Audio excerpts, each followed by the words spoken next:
Salut, moi c'est Guillaume, ton hôte. Je suis gay et j'ai été très longtemps sexuellement bloqué. Ce podcast, c'est comme un guide. Chaque épisode t'aide à sortir du non-dit, à entendre tes désirs et donne des conseils pratiques pour ta vie sexuelle ou amoureuse. J'essaie de vivre de ce podcast, alors si tu aimes mon contenu, fais un don. Tape bit.ly/comment devenir dans ton navigateur. Tu auras aussi mon Instagram pour voir ma petite tête et les infos pour venir à une rencontre entre auditeurs dans ta ville. Allez, place à ton épisode, bonne écoute.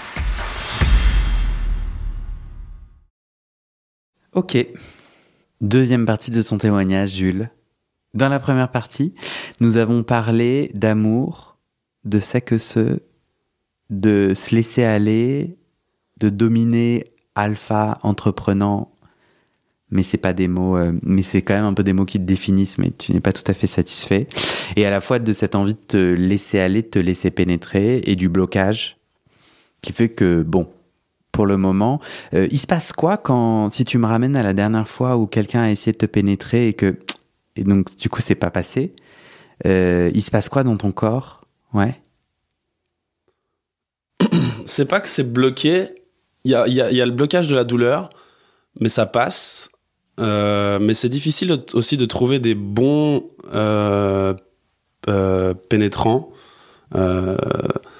pour deux raisons différentes, parce que du coup je suis pas très facile à pénétrer vu que je me fais peu pénétrer, il faut bien me préparer, j'ai facilement mal, donc il faut qu'ils bandent dur pendant longtemps, il faut pas qu'ils aient une trop grosse bite parce que ça me fait peur, et puis il faut que je réussisse à me laisser faire et à me laisser aller. Et du coup, quand on t'insère un doigt, une phalange, tu as écouté l'épisode de la technique de l'horloge pour se dilater? Ouais. On l'a essayé, Jules, ou pas? Je l'ai essayé sur quelqu'un, mais pas sur moi. Okay. Ça a donné quoi sur quelqu'un? Ça n'a pas marché. Ça n'a pas marché, non. Très intéressant. Toi, quand tu t'insères une phalange, t'as tout de suite mal? Non. Ok. Non, quand même. Ok. Il y a quand même une grosse différence entre une phalange et un pénis. Tout à fait. Du coup, si avec du lubrifiant et du temps, tu as pas mal avec une phalange ni avec un doigt? Ni avec un pénis, avec du lubrifiant et du temps. Donc okay. Ça veut dire qu'il faut que ça soit bien fait, que ça prenne faut préparer le terrain, quoi. Ok. Chose qu'avec des fois avec des passifs qui sont expérimentés, qui se font pénétrer régulièrement, il n'y a pas forcément besoin de préparer le terrain comme ça à chaque fois. Et à ton avis, pourquoi? Parce que je pense qu'il y a une dilatation qui se fait, qui s'installe, et puis si il y a une activité pendant un mois ou une semaine ou juste pendant un jour, ça se resserre de plus en plus, quoi. Bof. En tout cas, moi, c'est ce que je ressens avec mes moi, je pense qu'il y a peut-être un truc du corps. Ça m'étonnerait que tu puisses comme ça dilater. Enfin, moi, mon intuition, c'est que c'est psy. C'est que dans la tête, en fait, il y a une capacité à se laisser aller, à se détendre, à savoir quelle position marche bien. Oui. Mais je pense qu'il y a une part de psy, mais il y a aussi une part de mécanique. Mais il y a une grosse part de psy, je suis d'accord. Ok. Donc, tu m'avais posé la question que je te ramène aux dernières fois où j'ai été pénétré. Ouais. Les dernières fois où j'ai été pénétré, c'est parce que justement, t'en as parlé dans ton introduction, que à la suite de ma séparation, j'ai eu de la peine à bander. Et c'était justement avec des mecs avec qui j'arrivais pas à bander. Et donc, ils avaient envie. Et puis, c'est à ce moment-là que je suis passé pénétré. Ok. Et j'ai plus ou moins réussi à me laisser faire. Et sans plaisir? Non, une fois j'ai eu du plaisir, vraiment. Ah, ouais. Pourquoi? Qu'est-ce qui s'est passé? Décris-moi ce qui s'est passé. Le gars me plaisait. Il y a de nouveau, c'est con, mais c'est un peu de nouveau cette histoire d'alpha. Il avait un peu plus on était à peu près égaux en termes de comme ça, et du coup j'ai réussi à me laisser aller. Et on est quand même alpha, ça fait très animal, mais on est des animaux, hein. Pour moi, on est des animaux et dans une relation, il y a toujours un alpha et un bêta, comme dans une meute de loups. Et du coup, le bêta, il est inférieur et le supérieur. Et du coup, pour moi, il y a ça. C'est très con, mais c'est très, je pense aussi. C'est uniquement un narratif culturel. Parce que là, en fait, ce que tu es en train de dire, c'est que une personne qui est pénétrée, c'est le bêta, il est inférieur. Mais en fait, ça, c'est l'hétéropatriarcat. C'est rien d'autre qu'une putain d'histoire. Je sais, mais si on avait encensé toute notre vie les personnes qui étaient pénétrées, du coup, tu vois, c'est un symbole de pouvoir qui est le pénis, la pénétration. Oui, mais c'est quand même dans ma tête, c'est ça qui... Oui, mais tu me l'as ramené à on est des animaux, tu m'as créé un petit blabla autour de... Mais c'est que des conneries, on est des humains qui avons créé des histoires, mais on a décidé que celles et ceux qui étaient pénétrés, perdaient du pouvoir. Je sais que c'est faux, parce que c'est pour ça que je suis mal à l'aise de le dire depuis tout à l'heure. Je sais, si je suis mal à l'aise de le dire, c'est parce que je sais que c'est faux. Mais c'est cette histoire des animaux et des... tu sais d'où ça vient, cette culture de la domination? Parce que moi aussi, je l'ai, moi aussi, elle m'excite, mais il n'y a pas une relation... Enfin, non, je devrais pas dire ça, mais moi, je connais pas un rapport humain où moi qui suis très... On en rigole avec mon copain parce que... genre... Là, en ce moment, bon, du coup, il est à l'hôpital, il a mal, tu vois. Et du coup, il a mal, il est épuisé. Et j'arrête pas de me faire engueuler. Mais je pense parce que, genre, Lui t'engueule. Lui m'engueule. Non, mais en vrai, il fait ce qu'il peut et tout. Mais, et donc, dans les moments où ça va mieux, où il a des calmants et tout, ça fait moins mal. Il rigole en faisant, et je lui dis, mais arrête, pourquoi tu m'engueules tout le temps comme ça et tout? Genre, à un moment donné, genre, je vais vers son lit et je lui dis, je peux te faire un bisou? Et il fronce un peu les sourcils en mode, genre, putain, tu me saoules là. Et je suis mais non, mais genre, juste, je te fais un bisou sur le front, quoi. Parce qu'il est entubé et tout, c'est l'horreur. Et il me fait, non, tu vas tomber sur le lit. Et je suis mais de quoi tu parles? Bon. Et donc, on en rigole et tout. Et il me dit, non, mais toi, avec tes 3600 idées par minute, je dois te dire non. Enfin, je sais pas. Mais on parlait exactement de cette dynamique où moi qui suis... En gros, en plus, je veux toujours trouver des solutions. Puis en plus, quand quelqu'un souffre, là, je rentre dans mes pires défauts où je veux tout contrôler, tout faire et tout. Enfin, je suis en panique. Et juste être inactif me fait peur, tu vois. J'ai juste peur, quoi. Puis je suis à l'hôpital, j'ai peur du début à la fin. Je te comprends tout à fait, je suis pareil. Voilà, je pense qu'on est pareil, donc on peut se comprendre. Et tout ça pour dire que je saurais pas du tout te dire qui est alpha et qui est bêta dans notre relation, parce que... oui, moi je peux être très dominant dans certains aspects, mais en fait il y a un niveau d'intime où je trouve qu'on est dans un équilibre réel. Et oui, parfois l'un lâche, l'autre prend, l'autre lâche, l'autre prend. Enfin, ça n'a cesse d'être très brouillardeux, quoi. Mais dans la relation amoureuse, je suis tout à fait d'accord. Avec mon ex, il y avait pas d'alpha. Mais même dans un rapport sexuel, t'as bien vu que pour que toi, l'alpha, entre guillemets, tu puisses pénétrer quelqu'un, c'est en fait le quelqu'un qui fait tout le taf. Mais je suis tout à fait... Puisque quand tu fais mon maténie de l'horloge, t'es même pas capable de la faire fonctionner. Je te taquine. C'est pas toi qui pénètre l'autre. Je suis tout à fait... C'est l'autre qui se laisse pénétrer. Oui, bien sûr. Donc c'est lui qui contrôle. Et puis c'est lui qui montre qu'il en a envie aussi. Et puis s'il en a pas envie, il arrête tout de suite. Et tu le sais bien puisque t'es d'accord, puisque toi-même... Tu le ressens en plus dans sa dilatation, dans ta possibilité, dans ta capacité à rentrer dans son anus. S'il veut pas, il ferme et puis... T'es d'accord? Bien sûr. Bien sûr. Ça vient d'où? Ça m'enlève les mots parce que du coup tu casses tout ce que j'avais dit avant. Mais non, je casse pas. On annule l'épisode. Non, pas du tout. Non, pas du tout, parce que cette culture-là, je vis dedans, je la sens, je jouis dedans, tu vois. Enfin, genre, ça m'excite, moi. Ah ouais. On est pareil. Donc je t'abandonne pas, je suis pas en train de te dire ah putain, je suis au-dessus. Mais ça m'excite en même temps, ça vient d'où? Ça me bloque. Ouais, mais ça vient d'où? Ma question était, genre, est-ce que tu comprends? De la société, parce que ça vient pas de mes parents, c'est pas eux qui m'ont inculqué ça. Ah bon? Non, parce que mes parents, ils ont divorcé quand j'avais 8 ans. Et puis Ta mère, elle t'a dit un truc. Ta mère, en fait, c'est marrant, j'y pense, et c'est vraiment des raccourcis psy de comptoir que certainement il faudrait pas faire, mais que je vais faire, et tu rebondis ou pas si tu veux. Pendant le pré-entretien, tu m'as dit que ta mère t'avait dit un truc à ton coming out ou autour du sujet de l'homosexualité. Elle t'a dit quoi? T'inquiète pas, ça va passer. Non, elle m'a pas dit ça. Si? Non. Bah du coup, maintenant j'ai oublié. C'est ce que tu m'avais dit. C'est ça? Ouais. Ouais, c'est ça qu'elle m'a dit. Du coup, maintenant, j'ai douté, mais oui. Moi, j'aimais l'hypothèse que ce genre de blessure, de violence homophobe qu'on reçoit en fait de plein d'endroits de cette culture de domination, etc. Or, le vrai PD, c'est celui qui se fait enculer, n'est-ce pas? C'est l'enculé, c'est celui qui est pénétré. Ça crée des trucs dans nos têtes qui après nous empêchent d'ouvrir toutes les portes de notre palais. Tu penses quoi de cette opinion, de mon opinion?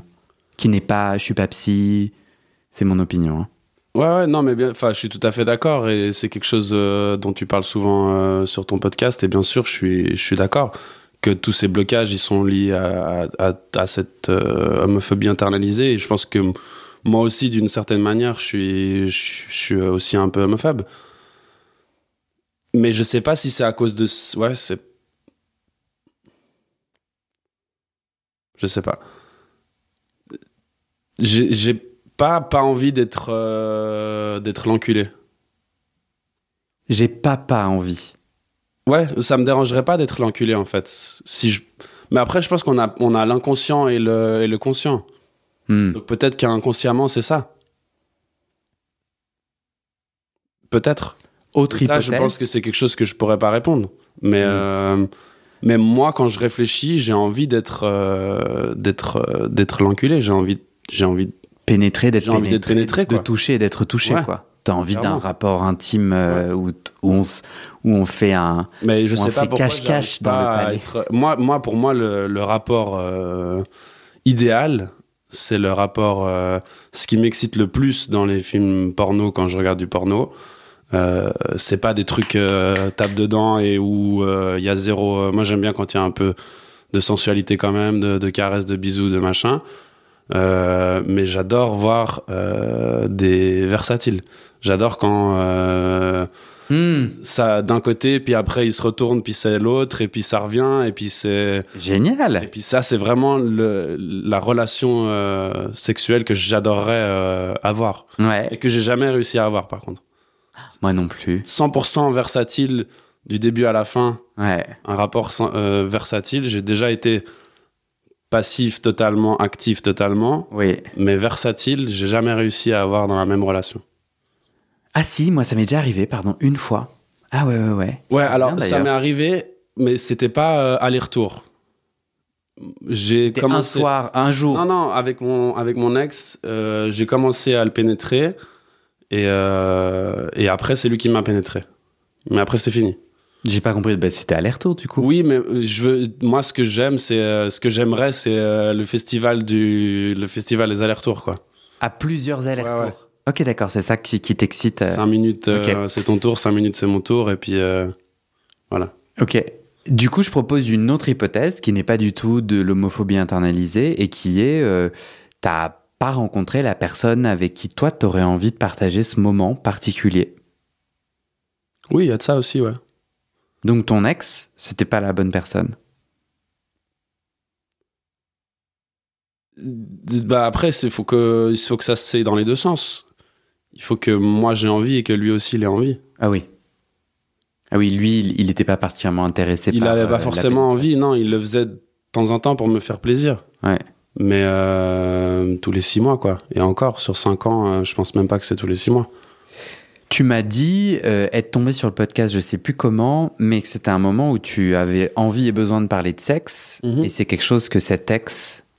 Donc je parle de l'ex, celui dont tu étais amoureux. Et tu m'as dit que lui ne voulait pas en parler. C'est-à-dire que tu essayais de parler de sexe. Et donc le podcast est venu un peu être une béquille là-dedans. Je sais absolument pas pourquoi j'avais une question, mais elle a disparu. Tu veux rebondir ? Bah oui, moi, du coup, je sais, c'était il y a... Attends, c'est séparé... Bon, bref, c'était à peu près il y a... Ah, ça y est, je sais pourquoi. Je sais ce que je vais te demander. C'était à peu près il y a... Bah, t'as dit il y a 6 mois. Il y a 6 mois, mais c'était avant ça. C'était peut-être 6 mois, 1 an avant notre... rupture. Rupture. Donc, ça fait un an et demi que j'ai commencé à écouter le podcast parce que, justement, on était dans une période où, sur le début de la fin de notre relation, ça allait pas. Et puis, faire l'amour, il faut être amoureux. Et puis, quand il n'y a plus l'amour... ou en tout cas il n'y a pas plus mais ça se passe mal, il y a beaucoup d'embrouilles, il y a beaucoup de problèmes, et ben le sexe est aussi impacté. Alors que quand il n'y a pas de sentiments, il n'y a pas tout ça, ben c'est plus facile. On n'a qu'à juste ouvrir une machin. Et puis du coup, toi, t'as dit tout à l'heure, t'étais pas épanoui sexuellement dans cette relation amoureuse. Ouais. C'était quoi les... Là, c'est deux choses différentes entre le moment, entre la fin où ça allait pas et il y avait plus grand chose, ou en tout cas dans ce que moi je considère c'est plus grand chose, et le fait qu'en général, et puis du coup la raison pour laquelle j'avais besoin aussi de parler, mais c'est aussi un peu lié, que j'avais besoin de plus de parler de sexe. Pour moi c'est important de parler de sexe, et j'aimerais bien tout de suite dans ma prochaine relation mettre en place ce discours, cette discussion, cet échange.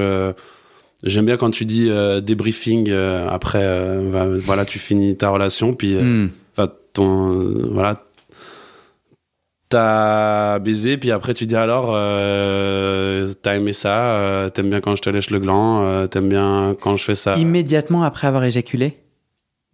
Non, bah le temps de respirer, quoi. Fumer une clope, et puis. Ouais. Et puis voilà, mais oui, en tout cas, dans ce qui est pour moi cool dans un couple ou dans une relation sex-friend ou autre. C'est cette possibilité-là. Réponds à ma question. Ma question, c'était, moi j'essayais, donc je comprends qu'après votre couple a pu fonctionner, donc il y avait une absence de sexualité liée à cette mésentente, mais je crois entendre que même avant, quand il y avait de l'amour, c'était de quoi tu parles? Bah, c'est tout ce qu'on a aussi parlé avant par rapport à moi me laisser aller, et puis lui de sa capacité aussi à me prendre. Ok, ouais. Ça, et puis il y a aussi, c'est ce que je t'avais aussi dit dans le pré-entretien, moi c'est un peu plus du sexe débridé, un peu plus pas sale, avec un scato, uro ou quoi, mais du sexe sale. Pour moi c'est voilà, la transpiration c'est pas grave, on est là et puis on se salit un peu, et puis c'est pas grave. Ok. Et tu n'avais pas ça? Non. Ça veut dire que tu avais... Il y avait trop de blocage, c'était pas assez libéré. Ok. Mais ça, c'était pareil dans toute notre relation. On n'était pas libéré. On avait plein de blocages et c'est ce qui a fait que ça a pas marché. Donc. Il paraît que on s'attire entre palais similaires. Peut-être que vous vous êtes entre-attirés, vous êtes tombés amoureux l'un et l'autre parce que justement une partie de vos palais était bloquée. Bon, après ça c'est un peu de la merde parce que tout le monde a des pièces bloquées dans le palais, non? Il y a personne où c'est la teuf, portes ouvertes. Non, mais on entend des fois des couples, il m'a ouvert les yeux sur plein de choses. Ça c'est vrai, ça. Ouais. C'est des vrais espaces d'apprentissage, je trouve. Ouais, moi des relations continues. Des amis qui sont vraiment, qui étaient vraiment pas au même niveau, et puis un des deux a vraiment fait avancer l'autre, entre guillemets, et du coup ils sont hyper bien ensemble, et ils sont hyper choux, et ça fait hyper plaisir. Nous c'était pas comme ça. Après voilà, on n'est pas tous faits pour être on a essayé puis ça a pas marché. Mais en tout cas sur pourquoi les blocages et comment on se débloque, tu vois, moi je dirais que je suis en chemin, mais je ne sais pas bien te dire pourquoi je peux avoir des blocages. Moi, j'ai pas de blocage. J'ai pas de blocage à être pénétré. J'ai des blocages à pénétrer parce que je me fous la pression. Donc, j'ai identifié que, tu vois, dans ma tête, immédiatement, je me dis, faut être performant. Ouais, c'est la performance. Et genre, moi, j'ai une flemme. Enfin, non, justement pas. Je suis tellement tout le temps dans ma vie dans la performance. Ouais. Le moment où cette petite musique s'allume, j'ai pas envie. Moi, c'est ça qui m'excite, en fait. Qu'est-ce qui t'excite? D'être performant au lit, et j'adore. Ouais, j'ai pas du tout ce blocage de peur de bander. Ça m'est arrivé justement pour la première fois. Non, pas pour la première fois, ça m'était arrivé avant, mais parce que le gars m'excitait pas du tout, en fait. Et puis c'était juste. Voilà, il m'avait envoyé des photos sur Grindr, et puis il a sonné à ma porte, c'était pas le même. Ah oui. C'était 10 ans après, il avait grossi, et puis moi je suis assez body perfectionniste, et puis j'aime bien J'aime bien les gars plus jeunes que moi et clairement. Body perfectionniste. Ouais, je sais pas, Ça veut dire quoi? Ouais, mais t'as le droit. Bah, j'aime bien les corps parfaits, quoi. J'aime pas la graisse, j'aime pas les boutons, j'aime pas. Ouais, voilà. Ok. Et puis, après, dans une relation, c'est autre chose. Mais là, ce que j'attendais, enfin, forcément, je baisse pas que avec des top modèles, hein, parce que j'en suis moi-même pas un. Mais disons que, ouais, il m'excitait pas du tout. Il est arrivé, du coup, je bandais pas. Tu veux te décrire à quoi tu ressembles? Oui, pourquoi pas. 1m84, 80 kilos. J'ai pris du poids parce que j'essaye d'arrêter de fumer. Enfin, j'ai arrêté de fumer, je viens de plus ou moins reprendre. J'ai eu une opération, du coup j'ai fait peu de sport, donc tout ça a fait que j'ai pris un peu de poids. Les cheveux courts, coupe coiffée décoiffée, une petite barbe, les yeux bleus, vert, gris, voilà. Je sais pas trop quoi dire de plus. Et du coup, toi, tu considères avoir le corps parfait? Non. Quand tu fais du sport, c'est ça? Non plus. Non, parfait, non. Ok. Non, mais quand je disais body perfectionniste, je recherche quelque chose qui se ressemble à la perfection. Ouais. Mais c'est pas, enfin, type top modèle, mais c'est pas du tout. C'est ce que je disais. Je baisse pas avec des top modèles. C'est marrant parce que. Mais un beau corps déjà m'excite. Plus que. En fait, je suis tendu. Ouais. Mais on est là pour faire éclore ta parole, pas pour. Ce que je viens de te dire, t'as attendu. Ce que je viens de dire, t'as attendu. Ouais. Ça me saoule. Ouais. Ça me saoule, mais j'arrive pas à mettre le. Enfin, je pense que ça raconte mon rapport à mon corps, à moi. Tu vois, en gros, t'es en train de décrire ce que toi tu kiffes. Bon, ben, je souhaite pas. En tout cas, moi, je souhaite pas porter de jugement là-dessus.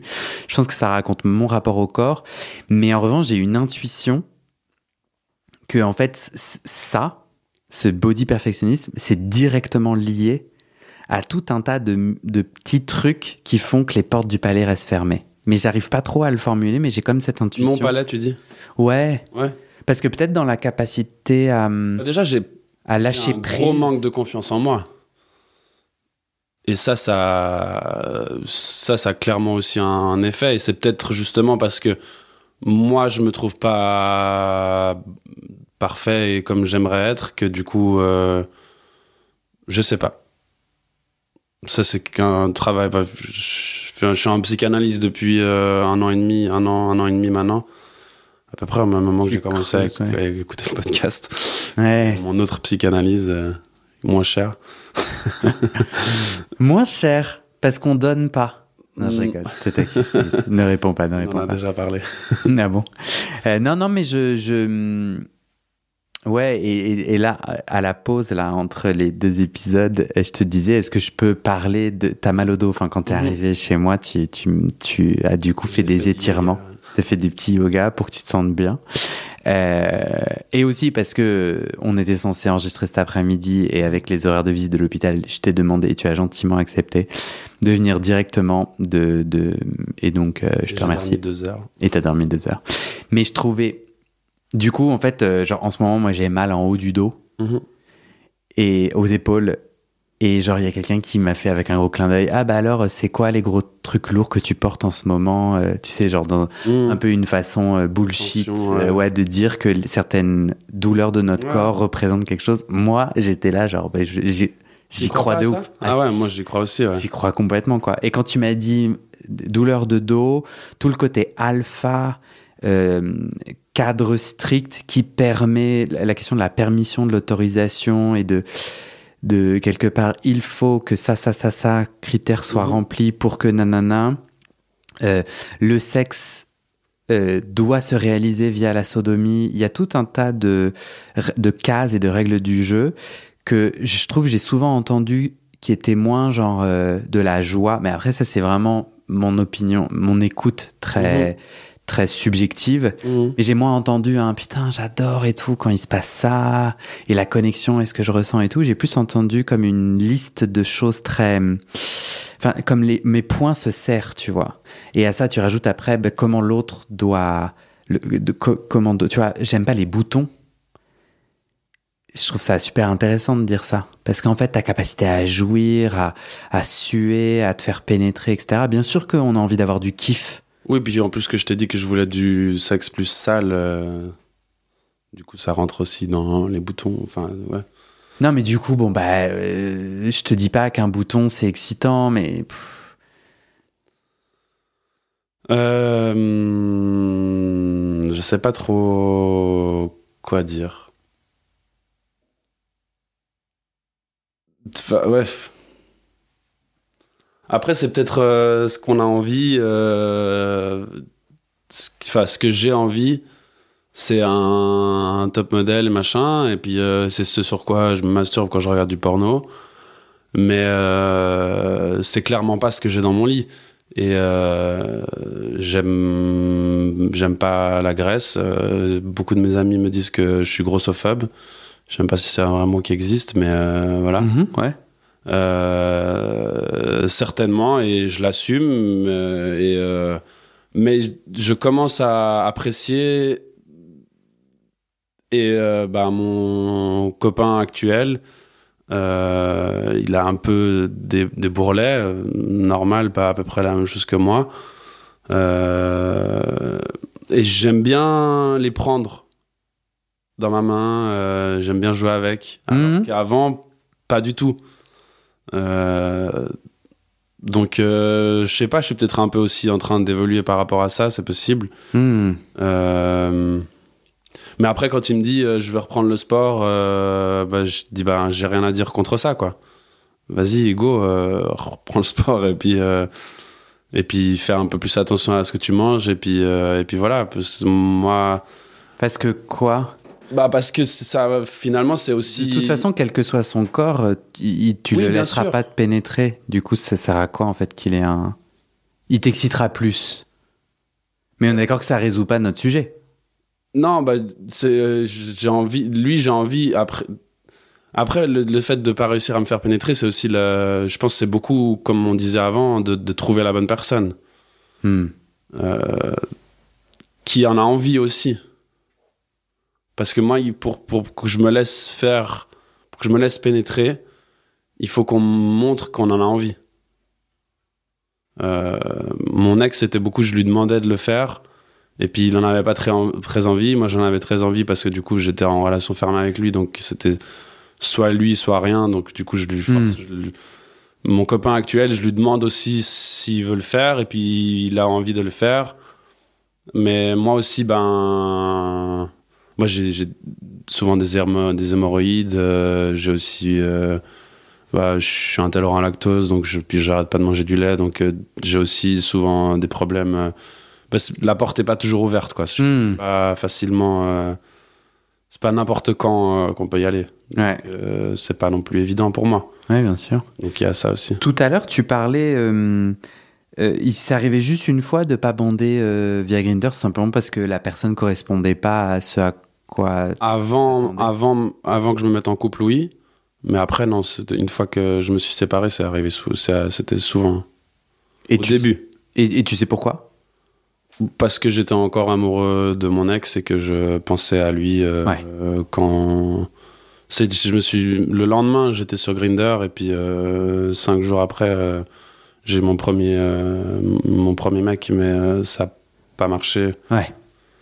Tu veux raconter comment ça s'est terminé, cette relation? Elle a l'air d'être fondamentale pour toi. Enfin, fondamentale. C'est un moment clé de ton cheminement. Ouais, clairement. Comment tu tombes amoureux? Genre immédiatement quand tu le vois? Ou au fur et à mesure des semaines? Immédiatement quand je le vois, il me plaît énormément. Je pars 3 mois après en Australie pour 2 ans. Ah putain. Il te plaît énormément. C'est quoi les attributs que tu aimes? Qu'est-ce qui te plaît énormément chez lui? Ses boutons? Il n'en a pas. Mon ex avait pas mal de boutons. Avait pas mal de boutons. Où ça? Sur le visage? Sur le visage, ouais. Ah bon? a grossi pendant qu'on était ensemble. Mais ça n'a pas amoindri ton amour. Non, mais c'est pour ça que ce que je dis, souvent, c'est des mots aussi que je mets, mais pour moi, il était magnifique. Ok. Il avait un corps extraordinaire, il avait une peau hyper douce, il avait des formes que j'adorais. Super. Il avait tout ce qu'il représentait, pour moi, c'était magnifique. Vous rencontrez comment?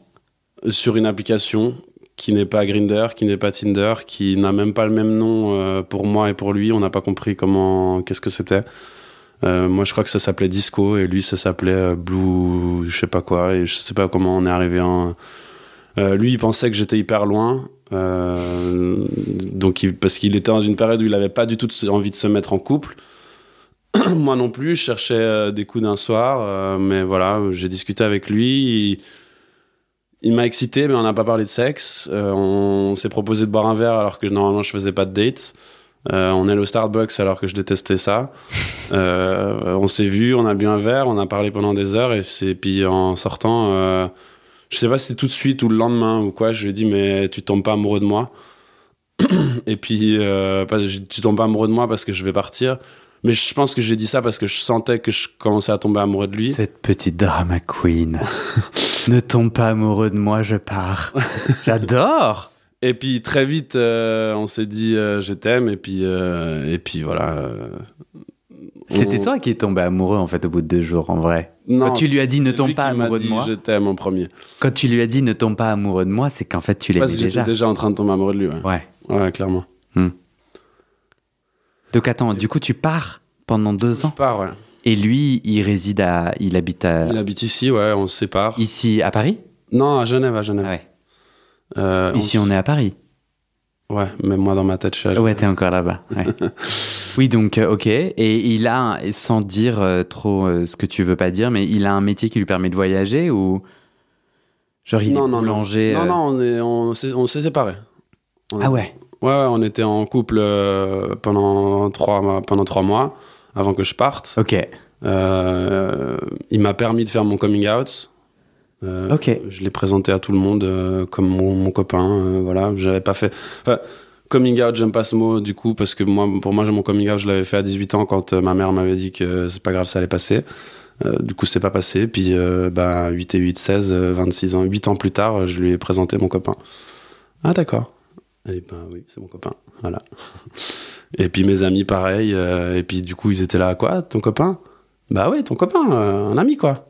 Non, mon copain, un copain. Parce que pendant 8 ans, enfin à tes amis en tout cas, t'as jamais parlé de relations intimes ou sexuelles? Non, parce que pour moi, j'avais pas envie. Puis on me demandait tout le temps, et alors, t'as une copine? Bah non, j'ai pas de copine.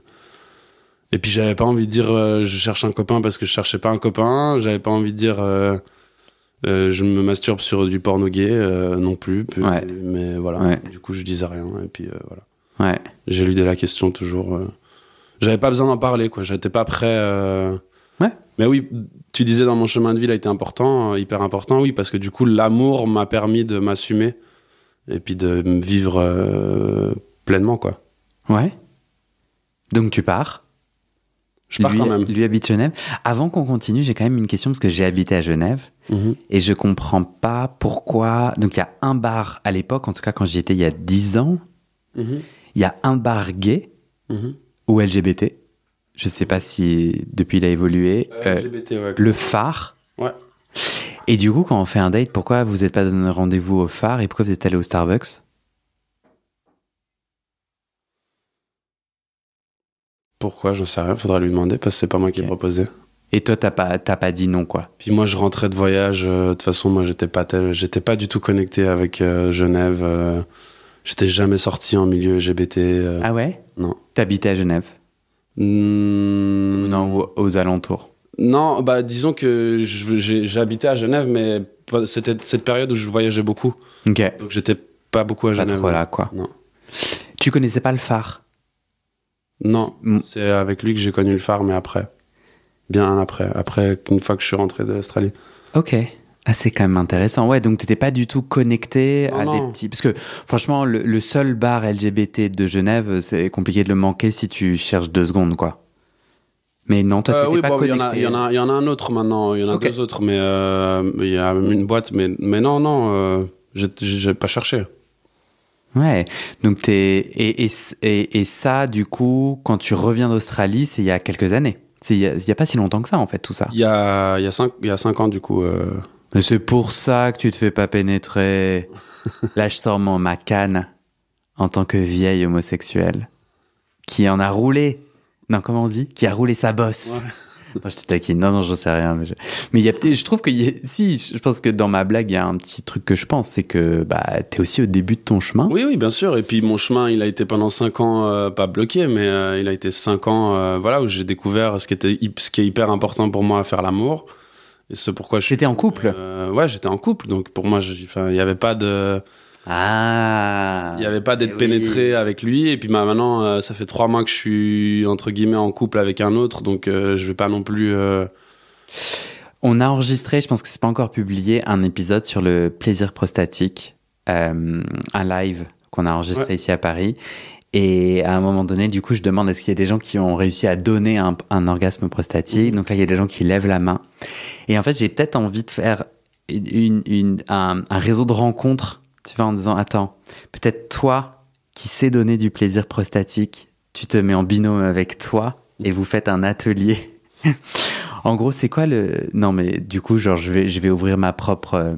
Non, c'est illégal, faut pas que je le dise. Maison close et tout. En France, on n'a pas le droit. Non, en Belgique, on a le droit. Bon, En Suisse aussi, ouais. en Suisse. Non, mais non, parce qu'il n'y a pas d'échange d'argent. Ah non, je veux du consentement et de la joie. Hein. Ah, Mais j'aimerais bien, ouais. un sauna gay, quoi. Non, non, non. Un réseau de rencontres. Je serais un Cupidon. Gourou. Non, moi, je veux pas être gourou. Moi, je veux cupidonner, tu vois, genre... Ouais. Bon, Pointer cette parenthèse du est doigt, terminée. avec toi. Ouais, tu vois, de dire, tiens, il y a des besoins ici, il y a des désirs là, tiens, Ouais. comment l'offre et la demande, tout ça, quoi. Ok. On est parti pendant 2 ans en Australie, et pour autant, on s'écrit des messages avec l'ex, on s'aime, au loin, hop, on se fait prendre dans une petite cabane en Australie, on kiffe, mais on reste en lien, c'est ça? Oui, mais on n'est plus ensemble. On n'est plus ensemble, mais vous vous écrivez tous les jours, toutes les semaines? Au début, 14 fois par jour, puis moins. Et puis de nouveau, j'allais rentrer, donc de nouveau beaucoup, beaucoup. Attends, tu t'es rentré... Je suis rentré au milieu pendant 3 semaines. Donc t'es Et là, parti on s'est 2 ans. remis. Ah là Je suis là. parti 2 ans et au milieu, je suis rentré pendant 3 semaines. Et juste avant de rentrer, on a décidé de se remettre ensemble. Et on s'est remis ensemble avant que je rentre. Et du coup, bah, pendant que j'étais là, pendant les 3 semaines, on était ensemble. Et après, je suis reparti, mais je savais que c'était que pour 8 mois. Et du coup, on est resté en couple, mais en couple ouvert. Pendant les 8 mois où j'étais là-bas. Ok. Donc là, on était en couple. À mais distance. ouvert. Ok. Et après, vous avez fait 5 ans de relation. Et après, on a fait 5 ans de relation.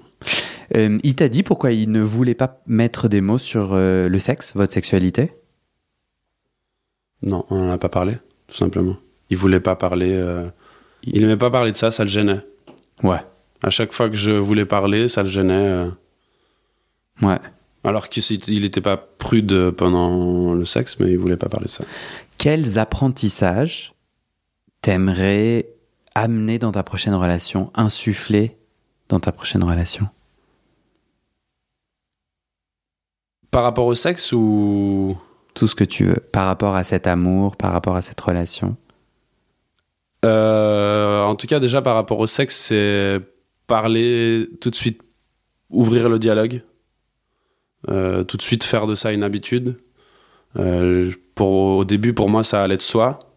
Pour moi, c'était une découverte aussi, hein, parce que du coup, je découvrais totalement les sensations que j'avais jamais eues auparavant. T'as eu des rapports sexuels avec des femmes? Oui. Avant, ok. J'ai eu des copines. Ouais. Ok. Tu vas raconter cette suite dans le 3e épisode? D'accord. Toujours dans des conclusions et des interruptions qui sont très organiques, pas du tout bouchères. Voilà. Bah non, mais là, tu vois, le temps est bien passé et j'aime bien le début de cette... j'ai envie d'écouter la suite, je pense qu'on cliffhang ensemble. Ok, très bien. À très vite pour la 3e partie. À très vite, à bientôt.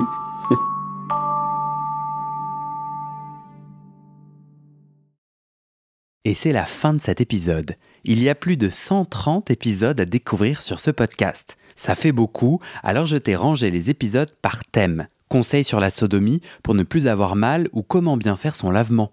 Le BDSM, la bisexualité, couple ouvert ou exclusif, le racisme, le polyamour, etc. etc. C'est génial et c'est sur le site du podcast. Tu tapes bit.ly/comment devenir dans ton navigateur. Ah, une dernière chose, ne t'en va pas, si tu aimes mon contenu et que tu veux que ça continue mais tu ne peux pas devenir un des 400 en me soutenant financièrement, tu peux m'aider en quelques clics. Écoute bien.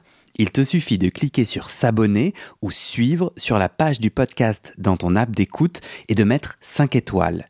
Ces petits clics qui te prennent 5 secondes, ça fait vraiment une grosse différence pour le futur du podcast. L'algorithme se met à pousser automatiquement le podcast à plus de gens. Ça me permet alors de trouver les prochains témoignages et des potentiels futurs donateurs, donatrices. Et j'ai pas beaucoup de temps pour arriver à l'équilibre financier. Tant que j'ai pas trouvé 400 personnes qui donnent chaque mois, je dois utiliser mes économies et ça ne va pas pouvoir durer. D'ailleurs, pour devenir un ou une des 400 et faire un don pour que le podcast continue, va sur le site du podcast. C'est toujours le même lien, bit.ly/comment devenir. Merci pour ton aide et à très bientôt dans tes oreilles.